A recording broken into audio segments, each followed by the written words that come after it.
സുഡാനിലെ വിമതസേനയെ ഒതുക്കാൻ തുർക്കി സൈന്യം രംഗത്ത്.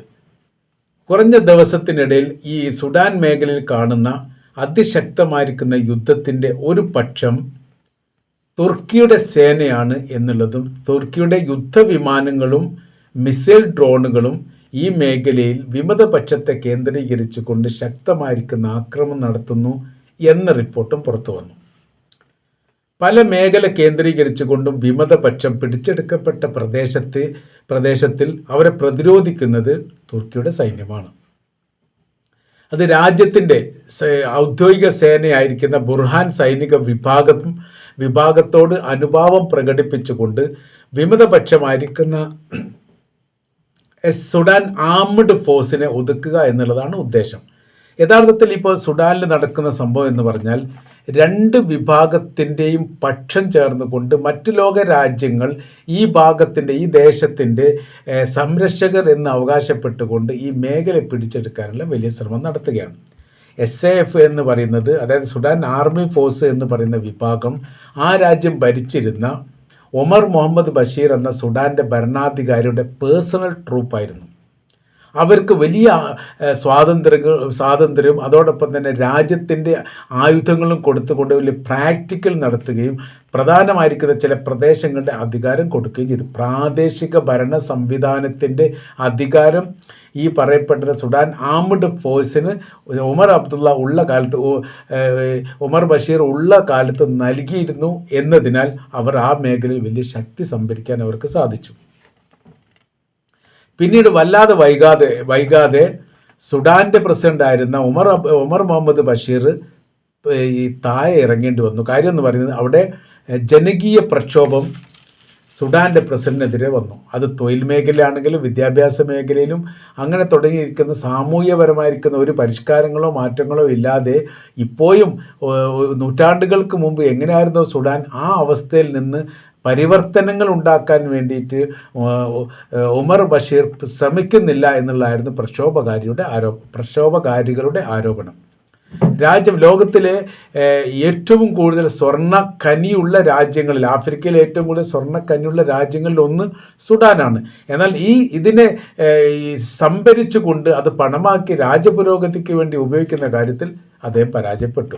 മാത്രമല്ല ഇതിൻ്റെ ചില മേഖലകൾ, സ്വർണ്ണക്കനിയുമായിട്ട് ബന്ധപ്പെട്ട ചില മേഖലകൾ ചില വ്യക്തികളുടെ വലിയ സ്വാധീനമുള്ള ഒരു സൈനിക ട്രൂപ്പിൻ്റെ കൈവശത്തിലേക്ക് എത്തുകയും ചെയ്തു. അതിൻ്റെ ഒരു ഭാഗം ഉമർ ബഷീർ തന്നെയാണ് എന്നും പറയപ്പെട്ടിട്ടുണ്ട്. ഏതായിരുന്നാലും അദ്ദേഹത്തിന് ഈ കരികളിൽ നിന്ന് അത്യാവശ്യം പണം ഉണ്ടാക്കിക്കൊണ്ട് രാജ്യപുരോഗതി ഉണ്ടാക്കുന്ന കാര്യത്തിൽ 100% പരാജയമാണ്. പ്രക്ഷോഭം ശക്തമായി, വലിയ രീതിയിലുള്ള മുന്നേറ്റം ഉണ്ടായി.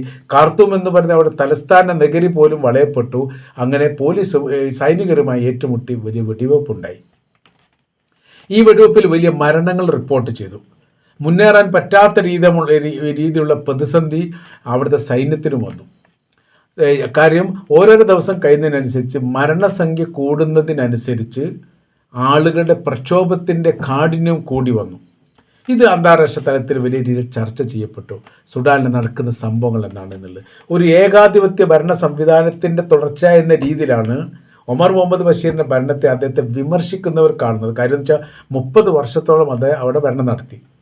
ജനാധിപത്യപരമായ രീതിയിൽ ഒരു തെരഞ്ഞെടുപ്പ് സാധാരണഗതി അവിടെ നടത്താറുണ്ട്. അയാൾ നടത്തുകയും ചെയ്തു. 99% വിജയമുണ്ടാവുകയും ചെയ്തു. അതിൻ്റെ കാര്യം എന്ന് പറഞ്ഞാൽ അവിടെ തെരഞ്ഞെടുപ്പ് നടത്തുന്ന വിഭാഗവും സർക്കാരും ഒക്കെ ഏറെക്കുറെ ഒരുമിച്ചായിരുന്നു പ്രവർത്തിച്ചത് എന്നുള്ള ആരോപണങ്ങളുണ്ടായി. അപ്പോൾ അത് പല ഘട്ടത്തിലും ഇറാഖിൽ സദ്ദാം ഹുസൈൻ്റെ ഭരണകാലത്ത് പ്രസിഡൻഷ്യൽ സംബന്ധമായ രീതിയിൽ അവിടെ ജനാധിപത്യപരമായ തെരഞ്ഞെടുപ്പ് നടത്തി 99.99% സദ്ദാം ഹുസൈന് അന്ന് വിജയമുണ്ടായത് എന്നുള്ളതാണ്. മറ്റൊരു പ്രത്യേകത എന്ന് പറയുന്നത് എതിർ പാർട്ടി പ്രതിപക്ഷം അവിടെ ഇല്ലായിരുന്നു. അപ്പോൾ ഞാൻ നിലനിൽക്കണോ വേണ്ടയോ എന്നുള്ളതായിരുന്നു ചോദ്യം. അതിനായിരുന്നു ഉത്തരവുണ്ടായിരുന്നു. ഇത്രയും ആൾക്കാർ വോട്ട് ചെയ്തു. അപ്പോൾ ഏകാധിപത്യ സംവിധാന കാര്യങ്ങളൊക്കെ ഉണ്ടാകുന്ന രാജ്യത്ത്, അല്ലെങ്കിൽ ജനാധിപത്യ സംവിധാന പ്രക്രിയകളൊന്നും ഇല്ലാത്ത രാജ്യത്ത് യഥാർത്ഥത്തിൽ നടക്കാറുള്ളത് ഇങ്ങനെയാണ്. പല രാജ്യങ്ങളും രാജഭരണങ്ങളൊക്കെ ഉള്ള പല രാജ്യങ്ങളിലും ഈ സംവിധാനം യഥാർത്ഥത്തിൽ അത്ര പോലും ഉണ്ടാവാറില്ല. ഒരു വോട്ട് രേഖപ്പെടുത്തുക എന്നുള്ള അവകാശം പോലും ഇല്ലാത്ത പല രാജ്യങ്ങൾ ലോകത്തുണ്ട് എന്ന് നമുക്കറിയാം. അപ്പോൾ നമ്മൾ പറയുന്ന വിഷയം എന്ന് പറയുന്നത് അങ്ങനത്തെ അവിടെ ആ കലാപം അടിച്ചൊതുക്കാൻ വേണ്ടിയിട്ട് സാധിക്കുന്നില്ല എന്ന് മാത്രമല്ല, അവിടുത്തെ സൈനിക പോലീസ് ബുർഹാൻ്റെ ഔദ്യോഗികപരമായിരിക്കുന്ന സൈനിക മേധാവി ഉമർ മുഹമ്മദ് ബഷീറിനോട് പറഞ്ഞിരിക്കുന്ന കാര്യമുണ്ട്. പ്രക്ഷോഭങ്ങൾ കാഠിന്യം പ്രക്ഷോഭകാരികൾക്ക് കാഠിന്യം കൂടി വരുന്നു. സർവ്വ മേഖലയിലും ഒരു സ്വരൂപിച്ചു കൊണ്ടുള്ള അല്ലെങ്കിൽ ഏകോപിച്ചു കൊണ്ടുള്ള ഒരു സമര രീതിയിലേക്ക് കാര്യങ്ങൾ പോവുകയാണ്. ഒരു പക്ഷേ കൈവിട്ടു പോകും. ഒരുപാട് വെടിവെച്ച് കൊല്ലാനൊന്നും പറ്റുകയില്ല. അതുകൊണ്ട് നിങ്ങൾ സ്ഥാനത്തുനിന്ന് രാജിവെക്കണം. അതായിരുന്നു ഔദ്യോഗികപരമായിരിക്കുന്ന അദ്ദേഹത്തിൻ്റെ പ്രഖ്യാപനം. ഒഴിവാകാതിരിക്കാൻ വേണ്ടി, സ്ഥാനം നിലനിർത്താൻ വേണ്ടിയിട്ട് ഏതെങ്കിലും പോംവഴികൾ ഉണ്ടോ എന്നൊക്കെ അവർ പരിശോധിച്ചു. പ്രക്ഷോഭം അത്രയ്ക്ക് ശക്തമായതോടുകൂടി മാത്രമല്ല അമേരിക്കയുടെ വലിയ ഇടപെടലുകൾ ഈ വിഷയത്തിലുണ്ടായിരുന്നു. അമേരിക്കയുടെ നിലപാടുകൾ അങ്ങനെ തന്നെ, ആഭ്യന്തരമായിരിക്കുന്ന വിഷയകാര്യങ്ങൾ ഉണ്ടാക്കുക എന്നുള്ളതാണ് അവരുടെ ആവശ്യം. സുഡാൻ എന്ന് പറയുന്ന രാജ്യം അമേരിക്ക പ്രഖ്യാപിക്കപ്പെട്ട തമ്മാട് രാജ്യങ്ങളിൽപ്പെട്ട രാജ്യമാണ്. അതുകൊണ്ട് അവിടെ ഭരണം മാറുക എന്നുള്ളത് അമേരിക്കയുടെ ആവശ്യമാണ്. ഏറ്റവും ഒടുവിൽ അദ്ദേഹം രാജിവെച്ചു. അങ്ങനെ ഈ സൈന്യം ഭരണം ഏറ്റെടുത്തു. ജനാധിപത്യ പ്രക്രിയ വരുന്നവരെ സൈനിക മേധാവിയുടെ കീഴിൽ സുഡാൻ എന്ന് പറയുന്ന രാജ്യം നിലനിൽക്കാൻ വേണ്ടിയിട്ട് തീരുമാനിക്കുകയും ചെയ്തു. അപ്പോൾ അവിടെ വിഷയം വരുന്നത് അവിടുത്തെ മറ്റൊരു വിഭാഗം, നമ്മൾ ഈ പറയപ്പെട്ട സുഡാൻ്റെ ഭരണാധികാരിയായിരുന്ന സമയത്ത് ഉമർ മുഹമ്മദ് ബഷീർ ഉണ്ടാക്കിയിരിക്കുന്ന സുഡാൻ ആംഡ് ഫോഴ്സ് എന്ന് പറയുന്ന ഒരു പേഴ്സണൽ ട്രൂപ്പ് അവിടെ തല ഉയർത്തി. അധികാര കാര്യങ്ങൾ തങ്ങൾക്ക് വേണമെന്ന് പറഞ്ഞു. അത് അപ്പോഴത്തേനും വലിയൊരു സൈനിക സംവിധാനമായിട്ട് ആ വിഭാഗം മാറിയിരിക്കുന്നു എന്നുള്ളതാണ്. അതിലേക്ക് റിക്രൂട്ട്മെൻറ്റ് ചെയ്യുന്നതുമായി ബന്ധപ്പെട്ട വിഷയങ്ങളൊക്കെ വലിയ കൗതുകമുള്ളതാണ്. അത് റഷ്യയുടെ പ്രസിഡന്റ് വ്ളാഡിമിർ പുടിന് ഇതേപോലെ തന്നെ ഒരു സൈനിക ട്രൂപ്പ് ഉണ്ടായിരുന്നു. പ്രഗോഷിൻ്റെ നേതൃത്വത്തിലുള്ള ഒരു ട്രൂപ്പായിരുന്നു അത്. അവർക്കും ഇവർക്കുമൊക്കെ ഉള്ള സമാനമായിരിക്കുന്ന സ്വഭാവം എന്ന് പറയുന്നത് ഏറ്റവും കൂടുതൽ ക്രിമിനൽ ആക്ടിവിറ്റി ഉള്ളവരാണ് ഇവരുടെ സൈനിക മേധാവികളും സൈനികരുമായിട്ട് വരിക എന്നുള്ളതാണ്. ഇത്തരം ക്രിമിനൽസിനെ ഇവർക്ക് എവിടുന്നാണ് കിട്ടുകയെന്നറിയോ? അത് ജയിലിൽ നിന്ന് സർക്കാർ വളരെ രഹസ്യമായിട്ട് ഇവരെ പുറത്ത് ചാടിക്കും. അങ്ങനെയാണ് സാധാരണഗതിയിൽ ഉണ്ടാവാറുള്ളത്. വധശിക്ഷയ്ക്ക് വിധിക്കപ്പെട്ടവരും ജീവപര്യന്തം തടവിൽ ശിക്ഷിക്കപ്പെട്ടവരും 2-3 ആളുകളെ കൊലപ്പെടുത്തിയതും അല്ലെങ്കിൽ അത്തരം ഏറ്റവും കൂടുതൽ ക്രിമിനൽ പ്രവർത്തികൾ ചെയ്യപ്പെട്ടവർ അടക്കം ചെയ്യപ്പെട്ട ജയിലിൽ നിന്ന് അവരെ പതുക്കെ പുറത്തോട്ടാക്കിയിട്ട്, കാരണം അവരേതായാലും മരിക്കാൻ പോവുക, എന്തെങ്കിലും ഉപകാരം ഇവർക്ക് കിട്ടട്ടെ എന്ന തരത്തിൽ അവർക്ക് യൂണിഫോം കൊടുത്ത് പ്രാക്ടിക്കൽ നൽകിയിട്ട് എന്ത് ചെയ്യും, സൈനിക ട്രൂപ്പിലേക്ക് കയറ്റും. പല സമയത്തും അത് കോടതി പോലും അറിഞ്ഞോളണമെന്നില്ല. ജയിലിൽ ഇപ്പോൾ കോടതി സന്ദർശിച്ച് ഒരാൾക്ക് ഇപ്പോൾ വധശിക്ഷ വിധിച്ചു അല്ലെങ്കിൽ 15 കൊല്ലം തടവിന് ശിക്ഷിക്കപ്പെട്ടാൽ ഇയാൾ ആ സെല്ലിൽ തന്നെ ഉണ്ടോ എന്നുള്ളത് വിധി പറയപ്പെട്ട മജിസ്ട്രേറ്റ് കോടതി ജയിൽ സന്ദർശിച്ചുകൊണ്ട് അന്വേഷിക്കുന്ന ഒരു രീതി കാര്യങ്ങളിലൊന്നും ലോകത്ത് എവിടെ ഇല്ലല്ലോ. അപ്പോൾ അതുകൊണ്ട് എന്തുണ്ടാവുന്നു, അവർ അവിടുന്ന് പുറത്തിറങ്ങുന്നു. അങ്ങനെ അവർക്ക് ഒരു സ്വതന്ത്രമായിരിക്കുന്ന ഒരു സംവിധാനം കൊടുക്കുന്നു, അതായത് സൈനിക ട്രൂപ്പിലേക്ക് ചേർക്കുന്നു. പിന്നെ ഒരു യുദ്ധവുമായിട്ട് ബന്ധപ്പെട്ട സ്ഥിതിയിലേക്ക് ഇവർ നേതൃത്വം നൽകുന്ന രീതിയിലേക്ക് കാര്യങ്ങൾ വരുമ്പോൾ അവർ ചെയ്യാത്ത ക്രൂരതകൾ ഉണ്ടാവില്ല എന്നുള്ളതാണ്.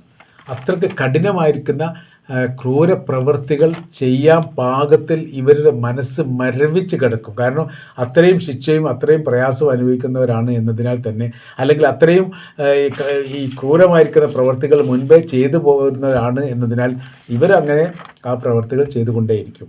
അതാണ് പ്രഗോഷിൻ്റെ സൈന്യത്തിനും അതേപോലെ തന്നെ ഈ പറയപ്പെട്ട സുഡാൻ ആംഡ് ഫോഴ്സിൻ്റെ വിഭാഗത്തിനും ഉള്ളത് എന്നുള്ളതാണ് ഇതിൻ്റെ യാഥാർത്ഥ്യം. അപ്പോൾ നമ്മൾ പറഞ്ഞു വരുന്ന വിഷയം ഇത് അതിശക്തമായിരിക്കുന്ന ഒരു വിഭാഗമായിട്ട് ആംഡ് ഫോഴ്സ് മാറി. രാജ്യത്തിൻ്റെ പരമാവധി ആയുധങ്ങളെല്ലാം ഇവരുടെ കൈവശത്തിലെത്തി. അപ്പോൾ ഭരണം അട്ടിമറിഞ്ഞ് പുതിയ ഭരണ സംവിധാനങ്ങൾ അധികാരത്തിലേറിയ സമയത്ത് ഇവർ തലപൊക്കിയിട്ട് ഈ സൈന്യത്തിൻ്റെ അധികാര സംബന്ധമായിരിക്കുന്ന ഏറ്റവും ഉന്നത സ്ഥാനം തങ്ങൾക്ക് വേണം എന്നിവർ പറഞ്ഞു. ഇതിന് മുമ്പ് ഒരു പഞ്ചായത്ത് ഉണ്ടായിരുന്നു. ഒരു മധ്യസ്ഥതയ്ക്ക് വേണ്ടിയിട്ട് പല അറബ് രാജ്യങ്ങളും മുന്നോട്ട് വരികയും അവർ മധ്യസ്ഥ പറയുകയും ചെയ്തു. എങ്ങനെ ബുർഹാന് നേതൃത്വം നൽകുന്ന സുഡാൻ്റെ ഔദ്യോഗികപരമായിരിക്കുന്ന സൈന്യവും അവരുടെ പ്രൈവറ്റ് സംവിധാനം അല്ലെങ്കിൽ സ്വകാര്യ ട്രൂപ്പായിരിക്കുന്ന സുഡാൻ ആംഡ് ഫോഴ്സും സംയുക്തമായി ലയിക്കുക എന്നുള്ളതാണ്. അത് അങ്ങോട്ടും ഇങ്ങോട്ടൊക്കെ അവർ സമ്മതിച്ചിട്ടുണ്ടെങ്കിലും അവിടെ ഒരു പ്രശ്നം വരുന്നത് ഇതിന് ആര് നേതൃത്വം നൽകും എന്നുള്ളതാണ്. സുഡാൻ ആംഡ് ഫോഴ്സ് പറഞ്ഞു നേതൃത്വ നിലയിൽ തങ്ങളെത്തും, തങ്ങളാണ് ആ സൈന്യത്തെ നിയന്ത്രിക്കേണ്ടത്.